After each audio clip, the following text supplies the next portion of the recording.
ليشارك أحزاننا بهذا المصاب الجلل، وتحت إشراف الناقد أبو هاشم الحساني، وتحت وبحضور الخطيب الحسيني المتألق أبو سمية الحساني، وبحضور كوكبة من المجاهدين وخدام الموكب. السلام عليك يا سيدي يا أبا عبد الله بهذا المصاب الجلل. وسوف يطلعنا الشاعر الحسيني المبدع والرادود أبو سمية ومقطع صغير بهذا المصاب الجلل. محمد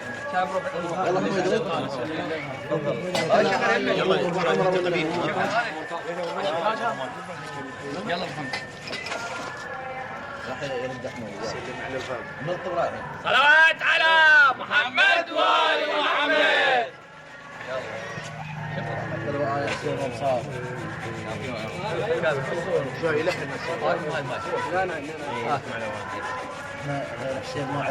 ونشاهد استعدادات الرادود الحسيني الذي لديه مجالس في كربلاء والنجف الأشرف.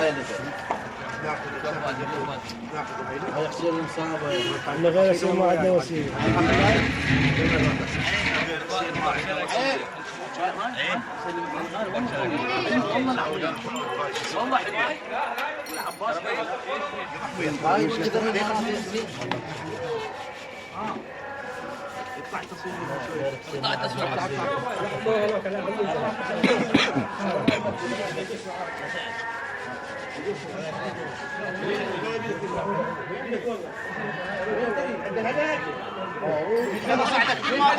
بعد وقت نروح بعد وقت خلي يروح حيدة وحايرة من عقم وسمير، ظلت وحيدة وحايرة من عقم وسمير، تقضي الليالي مساهرة وبجايتها تهتم، تقضي الليالي مساهرة وبجايتها تهتم، لفراشة ترجع هايمة وبريحة تشتم، لفراشة ترجع هايمة وبريحة تشتم، وتتربى ساعة الجايته، تتربى ساعة الجايته